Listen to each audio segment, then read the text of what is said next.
know everyone's excited. Miss Shailene Woodley. What's up? I'm totally playing hooky right now. I'm working down the street for the movie Snowden. We're doing press today, and I'm on my lunch break. I was like, I'm going to the rally! So I only have a few minutes. But I'm so pumped to be here back home. Like you just said, I've been in North Dakota for the past 3 weeks with everybody from Standing Rock Reservation and all 3,000 people who are standing in solidarity with them on the reservation now. It's so beautiful.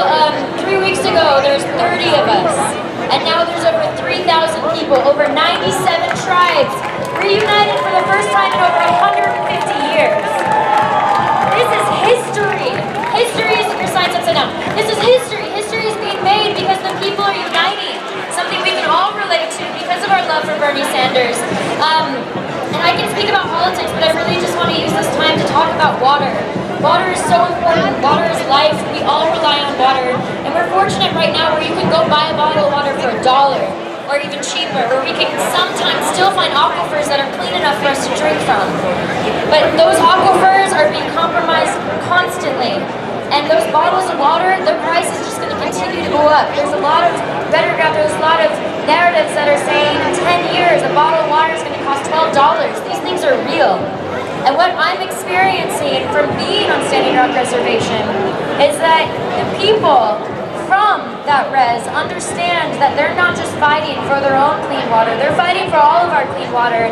Even though we're in Los Angeles, and it doesn't seem like the Cannonball River and the Missouri River is going to affect our water resources out here. It is, because every single time we as human beings and citizens of this country allow a pipeline to be built, we are further guaranteeing that fossil fuels are going to dominate our country and our land. Their fight is our fight. We have the technology for renewable energy, and as someone who is still registered as a Democrat, as someone who fought really hard in this political cycle for Bernie Sanders, and I'm not going to say who I'm going to vote for in November, but as someone who's in this position right now, right, the Democrats are putting out this narrative that say, we stand against climate change. We're going to do something about climate change, but the actions that they're taking do not make me believe that. How do you have someone out there who is saying you oppose fracking and yet still, is there a crazy buzz? And still does, it's my phone. Still does fundraising with some of the world's top fracking agents. That makes no sense to me. That's pretty hypocritical. So right now I stand in front of everyone and I want to know what our future presidential candidates are going to do about the Dakota Access Pipeline. Hillary Clinton, I want to know what you're going to do, where you stand on it. Donald Trump, I want to know what you're going to do, where you stand on it. And I want to see this in your future debates. Because not only are we talking about clean water and the fossil fuel industry and climate change, but we're talking about a suppression and oppression that people like you and me contribute to amongst upon Native Americans in our country. People talk about natives as if it was 150, 200 years ago when colonization happens.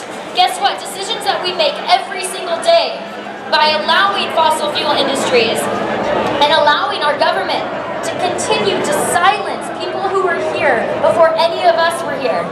That's not okay. So when you stand up there, Hillary Clinton, and you say that I honor the sovereignty of Native American nations, here's a beautiful opportunity for you to show us what that actually means. Because it's one thing to say something, and it's one thing to want change, and it's another thing to go out there and actually do it. So I just want to say from the bottom of my heart, thank you all for being here.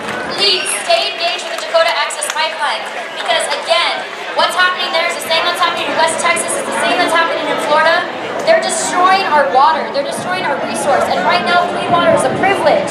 Clean water should not be a privilege. And for all those false narratives out there that are saying it's violent and there's gunshots and there's pipe bombs on the res, I don't know that I'd be on the front lines if there were those things. I probably would, but I wouldn't be as happy and smiley as I am. It would be a little more dangerous. So I just want to clear the air. There's been no violence. The only pipe talk or rhetoric is that of a sacred pipe that they pray with. And the story about a laser beam being shot in a commercial pilot's eyes, I don't know if you heard that, but the governor of North Dakota issued an emergency address because he said someone on the reservation at the camp had a high-beam laser that went into under the commercial pilot's eyes, and he deemed it a dangerous act. And that's why he put out an emergency address. There is a roadblock leading to the reservation with all of these officers with automatic weapons standing there, watching each of us go in and out, documenting, taking the license plates of all of us going. But that's not stopping us. Last week there was 2,000, now there's 3,000. I encourage all of you out here, make a check, caravan. Find some resources, go to North Dakota. Because it's great that we're here and it's great that we share this on social media. But it doesn't make as big of a difference unless we continue to show up in other places as well. So for all your communities who are outside of Los Angeles, inspire them to have a rally like this. We don't have time to be followers anymore, and that's something that Bernie Sanders showed us, and that's what this election is showing us. All of us have to be leaders. We cannot follow, because if we don't do it, no one will. So thank you for having me. I'm not sure if... Okay, so I'm super pumped. Oh yeah, sorry, how you can help, thank you. Okay, go to sacredstonecamp.org, you can sign up to volunteer there, you can donate there, it's pretty easy, sacredstonecamp.org. That's the group of people who have been camping out since April 1st, opposing this pipeline. You can also go to respect, RECPECTRwater.com, and you can sign the petition.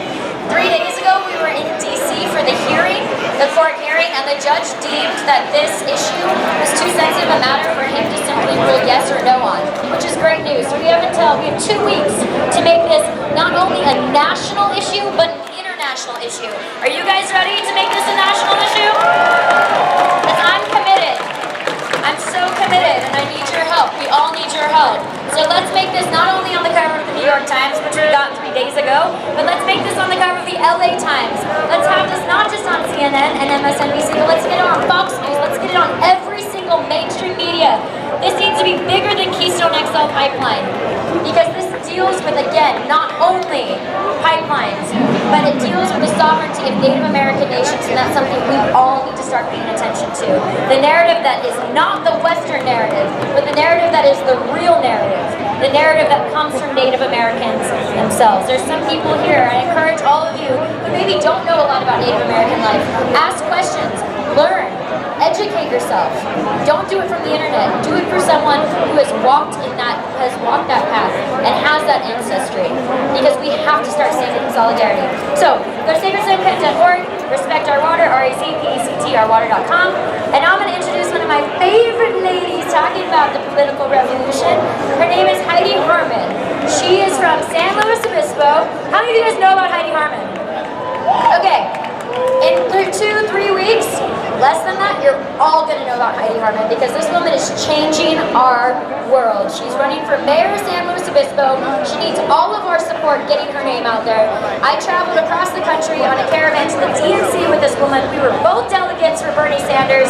We sat in that stadium as everything went down, sitting and praying, and I looked at her and I saw in her eyes that she is going to be the person, when we talk about keeping this political revolution alive, she is keeping it alive. She is one of the biggest climate change activists I know. She is someone who gets to know every single person in her community. And if you liked Bernie Sanders, you're going to see Heidi Harmon, and you're going to put all of your support behind her, because she stands up for us, for the people. So it's my pleasure to introduce the incomparable Heidi Harmon.